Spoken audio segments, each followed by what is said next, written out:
बच्चों, उम्मीद है आप सब लोग अच्छे होंगे। तो बच्चों, हम लोग इस वीडियो में बात करने वाले हैं तीन मोस्ट इंपॉर्टेंट अपक्रिया की। तो पहली बच्चों है युग्मन अपक्रिया, और दूसरी अपक्रिया है हुंस डीकर अपक्रिया, और तीसरी है बच्चों हमारे पास वुल्फ किस्नर अपचयन। तो पहले हम इनके बारे में थोड़ा थोड़ा आपको बता देते हैं कि क्या होता है। तो बच्चों, युग्मन अपक्रिया में आप रंजक बना सकते हैं। युग्मन अपक्रिया की सहायता से बच्चों आप रंजक पदार्थ बना सकते हो। आगे बात करेंगे कि रंजक क्या होता है। अभी के लिए फिलहाल इतना है। और बच्चों, हुंस डीकर अपक्रिया में क्या होता है, इसमें आप ये रिएक्शन होती है ब्रोमीन के साथ, तो हमारे पास क्या हो जाता है, एल्किल ब्रोमाइड या एल्किल क्लोराइड बन जाता है। बच्चों, आप इस क्रिया की सहायता से एल्किल ब्रोमाइड या एल्किल क्लोराइड बना सकते हैं। और रही बात हमारे पास वोल्फ किस्नर अपचयन, ये तो बच्चों बहुत इंपॉर्टेंट रिएक्शन होती है। तो इसमें क्या होता है बच्चों, किसी कार्बोनिल यौगिक को यानी कि एल्डिहाइड या कीटोन को आप हाइड्रोजन की सहायता से उसको आप एल्कीन एल्केन में चेंज कर सकते हैं। तो बच्चों क्या होता है, किसी कार्बोनिल यौगिक यानी कि एल्डिहाइड या कीटोन को हाइड्रोजन की सहायता से उसे आप एल्केन में परिवर्तित कर सकते हैं। तो बच्चों तीनों रिएक्शन इंपॉर्टेंट है। तो हम पहले बात करेंगे युग्मन अपक्रिया की। बाकी बच्चों, अगर वीडियो अच्छा लग रहा है तो वीडियो को लाइक कर दो और चैनल को सब्सक्राइब कर दो। अब बच्चों हम लोग पहले बात करेंगे युग्मन अपक्रिया की। तो क्या होता है, ध्यान से देखो बच्चों, इसमें benzene diazonium chloride, benzene diazonium chloride जिसका फार्मूला होता है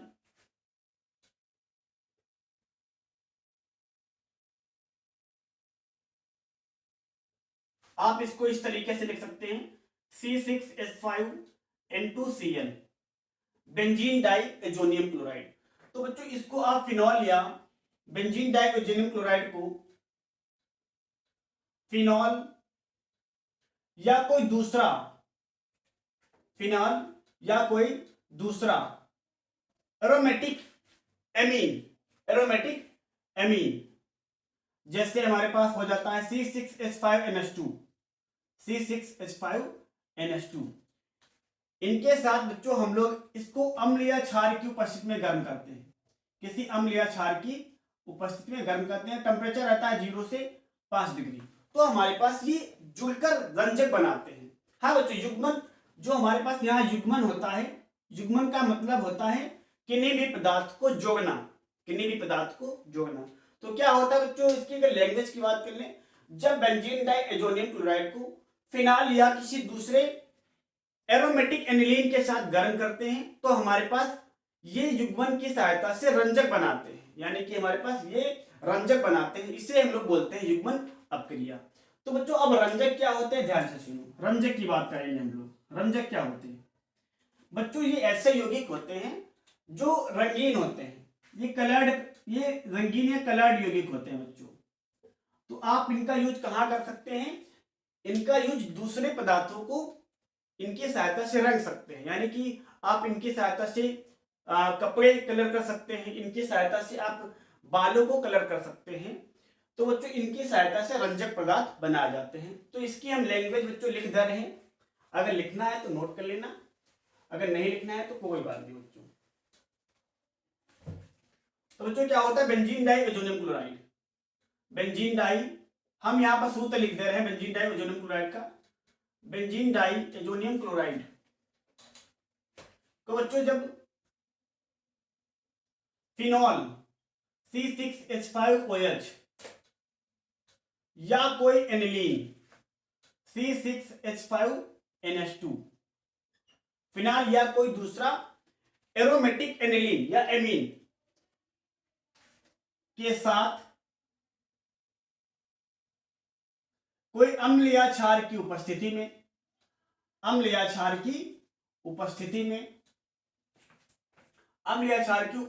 बच्चों 0 से 5 डिग्री सेल्सियस पर, 0 से 5 डिग्री ताप पर गर्म करते हैं, जिससे बच्चों रंजक बनते हैं। जिससे क्या बनते हैं? रंजक बनते हैं। अभी हमने आपको रंजक का मतलब बताया है। तो क्या होता है? युग्मन का मतलब होता है किसी भी पदार्थ को जोड़ना, और इस युग्मन की सहायता से जो बनता है वो रंजक होता है। अब बच्चों अपक्रिया की बात करेंगे। क्या होता है? ध्यान से सुनो। जब बेंजीन डाई एजोनियम क्लोराइड को यानी कि C6H5 into Cl, benzene die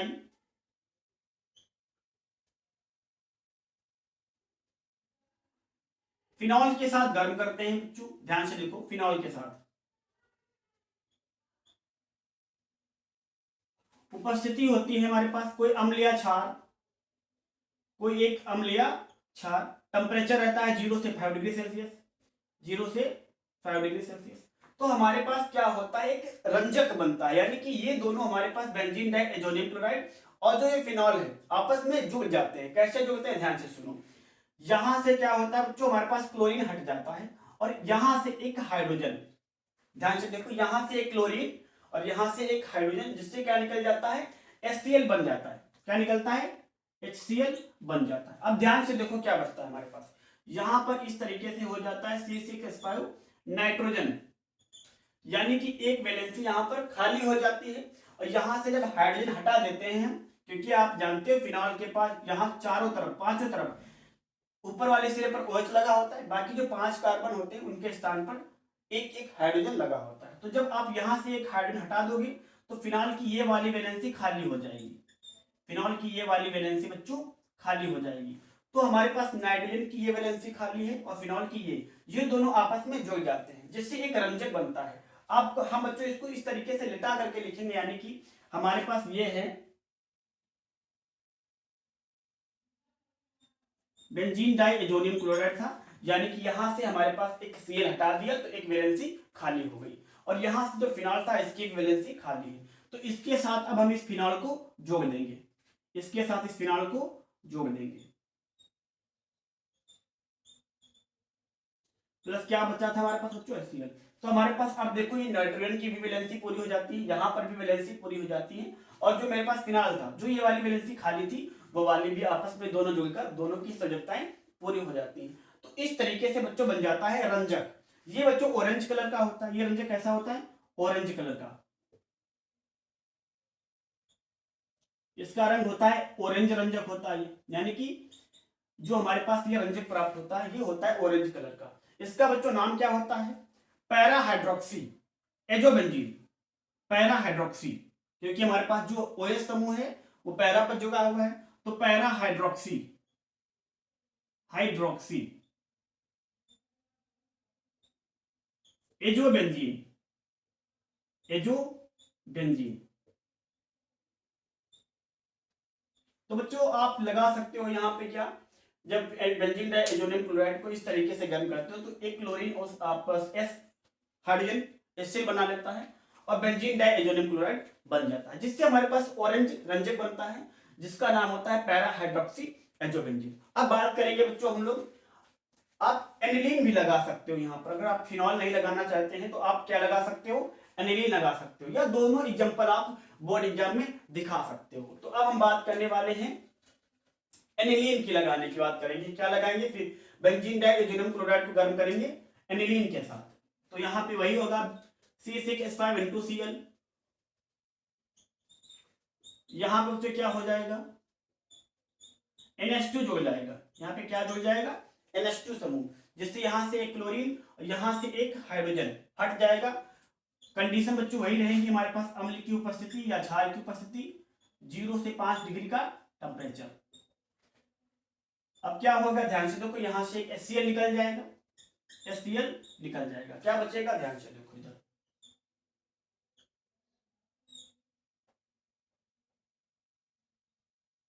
यहां से नाइट्रोजन, और क्या होगा हमारे पास? ये वाला जो एनिलीन से हाइड्रोजन हटा है इसकी वैलेंसी खाली हो जाएगी, तो ये आपस में जुड़ जाएगा बच्चों इसके साथ।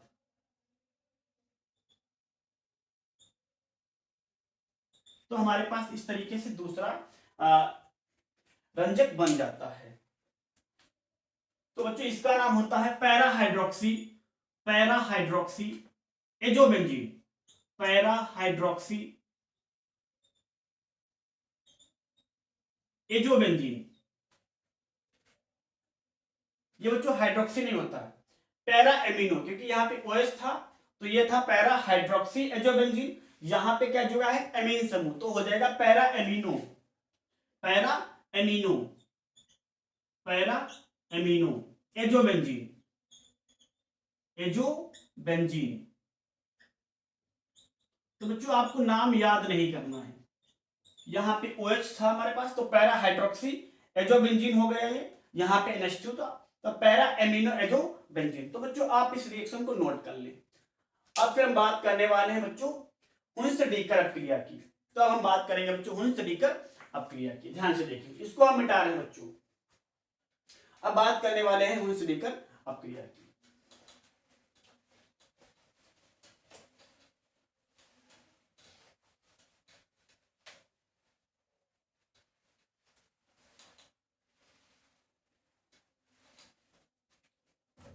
हुंस-डीकर अपक्रिया,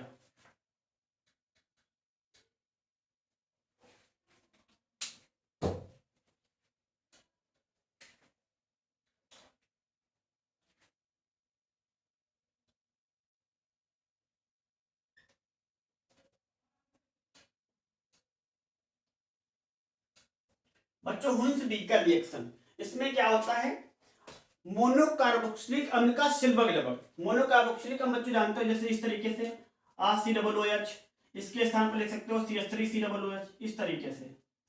तो मोनोकार्बोक्सिलिक अम्ल का सिल्वर लवण यानी कि इस तरीके से हो जाएगा RCOOAG, RCOOAG। तो मोनोकार्बोक्सिलिक अम्ल के सिल्वर लवण को जब आप ब्रोमीन के साथ CCl4 की उपस्थिति में गर्म करते हैं तो एल्किल ब्रोमाइड बनता है। तो अब बच्चों उम्मीद है आपको समझ में आया होगा कि मोनोकार्बोक्सिलिक अम्ल क्या होते हैं। इस तरीके के अम्ल RCOOH, तो इन जिसके समूह यानी कि जहां पे कार्बोक्सिलिक समूह होता है तो उन्हें बोलते हैं कार्बोक्सिलिक अम्ल।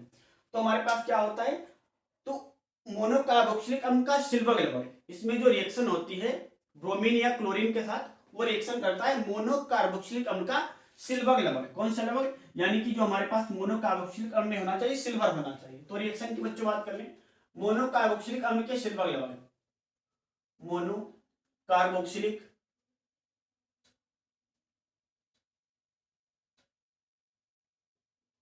मोनोकार्बोक्सिलिक अम्ल के सिल्वर लवण बच्चों,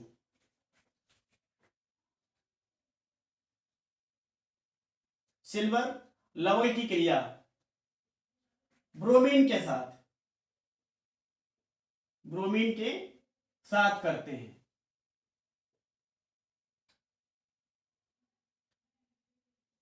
ब्रोमीन के साथ बच्चों CCl4 की उपस्थिति में करते हैं, जिससे हमारे पास एल्किल ब्रोमाइड, जिससे बच्चों हमारे पास एल्किल ब्रोमाइड बनते हैं। तो ये बच्चों हमारे पास लैंग्वेज की बात थी, जब मोनोकार्बोक्सिलिक अम्ल की सिल्वर लवण की क्रिया ब्रोमीन के साथ CCl4 कार्बन टेट्राक्लोराइड के साथ करते हैं तो हमारे पास एल्किल ब्रोमाइड बनता है। रिएक्शन की बात कर ले हम लोग, जैसे तो एक लिखेंगे मोनोकार्बोक्सिलिक अम्ल का सिल्वर लवण यानी कि RCOOAG प्लस ब्रोमीन बच्चों, ब्रोमीन उपस्थिति होगी हमारे पास CCl4 कार्बन टेट्राक्लोराइड या टेट्राक्लोरोमेथेन, टेट्राक्लोरोमेथेन IPC की बात करें तो क्या होता है, ध्यान से देखो, ब्रोमीन के साथ में 2 रहता है, हमारे साथ एक ब्रोमीन जुड़ जाता है R के साथ तो बन जाएगा RBr, यानी कि एल्किल ब्रोमाइड, एल्किल ब्रोमाइड। अब ध्यान से सुनो क्या होता है, एक निकलता है कार्बन डाइऑक्साइड COO यानी कि CO2, कार्बन डाइऑक्साइड, और हमारे पास एक बचा है Ag प्लस और एक ब्रोमीन AgBr यानी कि Br minus, Ag plus Br minus, वो निकल जाएगा सिल्वर ब्रोमाइड यानी कि AgBr। तो बच्चों इस रिएक्शन को हम लोग बोलते हैं हुंस-डीकर अपक्रिया। मोनोकार्बोक्सिलिक अम्ल का सिल्वर लवण, ब्रोमीन के साथ अपक्रिया, उपस्थिति CCl4 की, जिससे बनता है एल्किल ब्रोमाइड और कार्बन डाइऑक्साइड और AgBr निकलता है, इसे हम लोग बोलते हैं हुंस-डीकर अपक्रिया।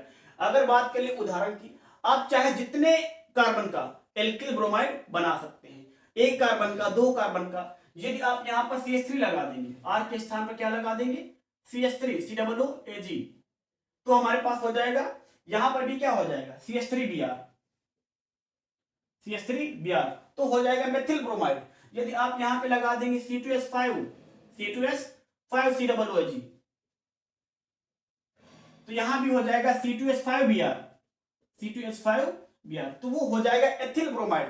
तो आप चाहे जितने कार्बन का आप एल्किल ब्रोमाइड बना सकते हैं। यहां पर कार्बन की संख्या बढ़ाते जाएं, यहां पर भी कार्बन की संख्या बढ़ती जाएगी। और बच्चों आप यहां पर ब्रोमीन लगा सकते हैं। नोट की बात यहां पर लिखने वाली है बच्चों कि हमारे पास इस रिएक्शन को क्लोरीन भी कर लेता है, यानी कि ब्रोमीन तो इसको करता है, ये इसको क्लोरीन भी कर लेता है। ये रिएक्शन RCOOAG क्लोरीन भी करता है, उपस्थिति वही रहेगी CCl4। तो बच्चों ये इस रिएक्शन को क्लोरीन करता है, जिससे बना लेता है एल्किल क्लोराइड, एल्किल क्लोराइड। बाकी वही निकलेगा CO2 गैस प्लस Ag, यहां पे क्या निकला है, क्लोरीन है तो AgCl, सिल्वर क्लोराइड। तो बच्चों हमारे पास इस अपक्रिया की सहायता से आप एल्किल क्लोराइड भी बना सकते हो। लेकिन इंपॉर्टेंट या नोट की बात यह है, हमारे पास जो ये एल्किल क्लोराइड बनता है, ये बहुत कम मात्रा में बनता है, बहुत ही बच्चों कम मात्रा में बनता है। तो यहां पे याद रखिए, आप ब्रोमीन लगाएंगे तो आपको ज्यादा मात्रा में एल्किल ब्रोमाइड, चाहे जितने कार्बन का बनाना चाहे बना सकते हैं। आप क्लोरीन अगर लगाएंगे तो एल्किल क्लोराइड बनेगा, जितने कार्बन का बनाना चाहे बन जाएंगे। लेकिन जो हमारे पास एल्किल क्लोराइड बनेगा वो उसकी मात्रा बहुत ही कम होगी। तो ये आप बच्चों इसको नोट में याद रखना। तो इससे हम लोग बोलते हैं श्रीकर अपक्रिया, यानी कि आप इसकी सहायता से एल्किल ब्रोमाइड बना सकते हो या एल्किल क्लोराइड बना सकते हो। अब हम लोग बच्चों बात करने वाले हैं वोल्फ किस्नर अपचयन, जो कि एक इंपॉर्टेंट अपक्रिया है। बाकी इंपॉर्टेंट तो बच्चों ये भी हैं। अब बात करने वाले हम लोग वोल्फ किस्नर अपचयन। वोल्फ किस्नर अपचयन की बात करेंगे बच्चों लोग।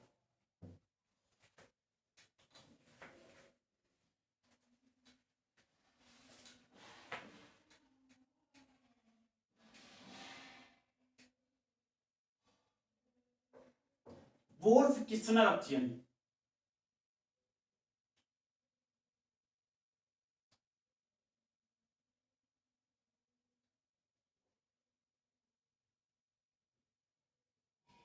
तो बच्चों इसमें क्या होता है, किसी कार्बोनिल यौगिक को, किसी भी कार्बोनिल यौगिक को, यानी कि एल्डिहाइड या कीटोन को, एल्डिहाइड या कीटोन को, एल्डिहाइड या कीटोन को दोस्तों आप हाइड्रोजन के साथ गर्म करते हैं, NH2.NH2, इसे बोलते हैं बच्चों हाइड्रोजन। हाइड्रोजन के साथ गर्म करते हैं, उपस्थिति होती है पोटेशियम हाइड्रोक्साइड या एथिलीन ग्लाइकॉल, पोटेशियम हाइड्रोक्साइड या एथिलीन ग्लाइकॉल, एथिलीन ग्लाइकॉल।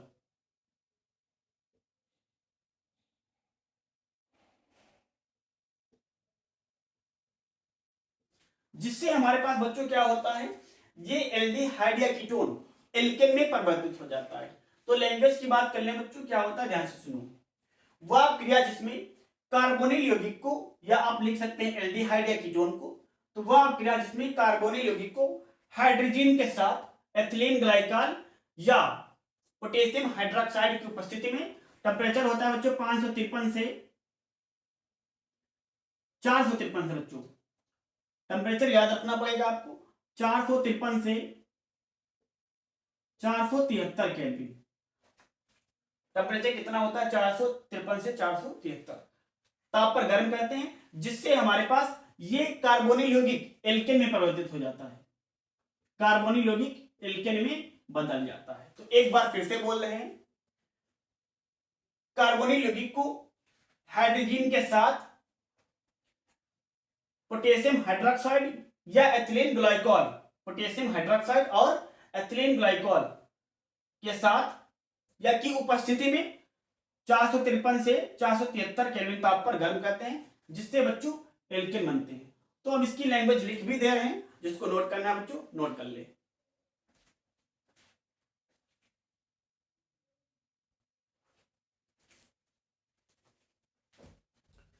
तो बच्चों हमने इसकी लैंग्वेज लिख दी है। एल्डिहाइड है कीटोन की क्रिया हाइड्रोजन के साथ पोटेशियम हाइड्रोक्साइड और एथिलीन ग्लाइकोल की उपस्थिति में 455 से 473 केल्विन ताप पर करते हैं, जिससे हमारे पास कार्बोनिल यौगिक एल्केन में चेंज हो जाता है। अब रिएक्शन की बच्चों हम लोग बात करेंगे क्या होता है, ध्यान से देखो। जो हमने कार्बोनिल यौगिक ये लिखा था अभी C डबल बॉन्ड O, आप इसको इस तरीके से भी लिख सकते हैं C डबल बॉन्ड O। अब हाइड्रोजन का सूत्र होता है बच्चों NH2 NH2 NH2 NH2 NH2 dot NH2। उपस्थिति होगी KOH और एथिलीन ग्लाइकोल, एथिलीन ग्लाइकोल।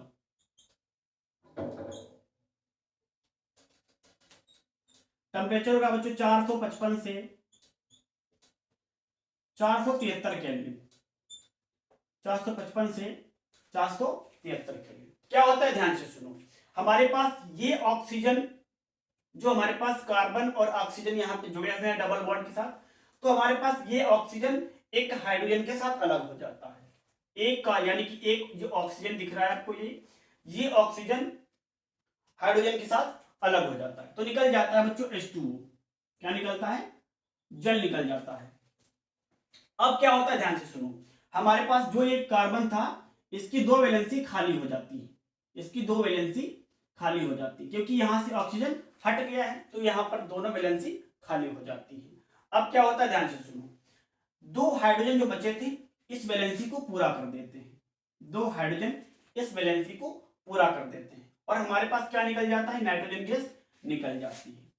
इसको भी हम लोग लिख देंगे इस तरीके से। तो हमारे पास जो बना है वो पूरा, अगर इसको पूरा हम कंप्लीट कर दें तो ये बन जाएगा एल्केन। क्योंकि अभी यहाँ पर जो हमने वैलेंसी खाली कर रखी है, यहां पर भी आप लगा सकते हो, चाहो तो दोनों R लगा दो, या क्या कर सकते हो दोनों हाइड्रोजन लगा सकते हो, हाइड्रोजन बच्चों, या क्या कर सकते हो आप एक एल्किल और एक हाइड्रोजन लगा सकते हो, क्योंकि यही तो कार्बोनिल यौगिक होता है। या तो एल्डिहाइड लगाओ या कीटोन लगाओ। कार्बोनिल यौगिक में क्या होता है, एल्डिहाइड या कीटोन। तो पहले हम लोग बच्चों का बात करेंगे एल्डिहाइड के लिए, तो एक R लगाएंगे एक H। यदि आप यहाँ पर एक R और एक H लगाएंगे तब भी हमारे पास वो एल्डिहाइड होगा। यदि दोनों हाइड्रोजन लगा देंगे, यहाँ पर भी हाइड्रोजन यहाँ पर भी हाइड्रोजन, तब भी बच्चों हमारे पास वो एल्डिहाइड होगा। तो कीटोन कब होता है, ध्यान से सुनो, यदि हम लोग यहाँ दोनों जगहों पर एल्किल लगा दें, दोनों के स्थान पर बच्चों क्या लगा दें, एल्किल लगा दें, तो हमारे पास ये बन जाता है कीटोन। एक बार फिर से सुनो, यदि हम लोग दोनों हाइड्रोजन लगा दें, जो हमारे पास ये कार्बोनिल समूह है, दोनों हाइड्रोजन लगा दें तब भी हमारे पास ये एल्डिहाइड होता है। यदि एक R और एक H लगा दें तब भी हमारे पास ये एल्डिहाइड होता है। दोनों हाइड्रोजन तब भी एल्डिहाइड, एक हाइड्रोजन एक एल्किल तब भी एल्डिहाइड। यदि दोनों एल्किल लगा दे बच्चों तो हमारे पास ये बन जाता है कीटोन। तो उम्मीद है बच्चों ये बात आपको समझ में आई होगी। अब रिएक्शन की बात करेंगे हम लोग, जैसे एग्जांपल में लिख लेंगे। यहाँ पर R का मतलब होता है, आप बच्चों जानते हो, एक जगह पर R लगाएंगे, एक जगह पर H लगा सकते हो, या दोनों जगह पर R लगा सकते हो, आपका ये आप पर निर्भर करता है। तो जैसे की बात कर लेंगे, R की जगह पर लगाएंगे CH3, यहाँ पर H ही रहेगा, C डबल बॉन्ड O, जैसे लिखा था वैसे लिख देंगे, NH2 डॉट NH2। यहाँ पर वही उपस्थिति एथिलीन ग्लाइकोल और टेम्परेचर 455 से 473 केल्विन। यहाँ पर क्या हो जाएगा, R के स्थान पर CH3 हमने यूज किया है, तो यहाँ भी CH3 और यहाँ पर हाइड्रोजन, तो ये हो जाएगा CH और H। अगर पूरा हम लोग बच्चों इसको ऐड कर दें तो क्या होगा, ध्यान से देखो, ये हो गया CH3 डॉट, ये क्या हो गया बच्चों CH3, तो CH3 डॉट CH3, तो ये हो गया बच्चों एथेन। अगर आपको ऐसे समझ में नहीं आ रहा तो इस तरीके से दिखा सकते हैं, C2H6, तो ये हो जाएगा हमारे पास बच्चों क्या, ये एथेन हो जाएगा। क्या हो जाएगा, एथेन। इसकी संरचना देख लो, एक कार्बन तीन हाइड्रोजन, एक कार्बन तीन हाइड्रोजन, यहां पर भी क्या है, एक कार्बन तीन हाइड्रोजन, तो बच्चों हमारे पास क्या हो जाएगा, एथेन हो जाएगा। तो आप यहाँ पर भिन्न भिन्न कार्बन के एल्केन बना सकते हो। और जैसे की बात करना है तो और देख लो, अब हम दोनों जगहों पर R लगा देंगे, दोनों जगहों पर CH3 लगा देंगे, यहां पर भी CH3 बच्चों और यहां पर भी CH3। यहाँ पे तो कार्बन पहले से था, यहां पर वही रहेगा NH2 dot NH2, NH2 dot NH2। अब क्या होगा, ध्यान से देखो, उपस्थिति हमारे पास बच्चों वही रहेगी, उपस्थिति हमारे पास वही रहेगी। यहाँ पे क्या था, R था, R हो गया, H था, H हो गया। अब यहाँ पर दोनों क्या है, CH3, यहाँ भी CH3 हो जाएगा और यहाँ भी CH3 हो जाएगा। यहाँ पर H हमने रिएक्शन के फलस्वरूप समझे थे, जब ऑक्सीजन हटा था तो हमारे पास कार्बन की वैलेंसी को पूरा करने के लिए यहाँ से 2 हाइड्रोजन आए थे, वो हमने ऐड कर दिए। अब ध्यान से सुनो, ये क्या हो गया हमारे पास, बाकी निकल जाएगा, नाइट्रोजन गैस प्लस N2, यहाँ भी N2 प्लस नाइट्रोजन गैस और H2 निकल जाएगा यहाँ पर। तो ये क्या हो गया बच्चों, ध्यान से देखो, CH3, ये हो गया CH2, CH3, CH2 और ये CH3।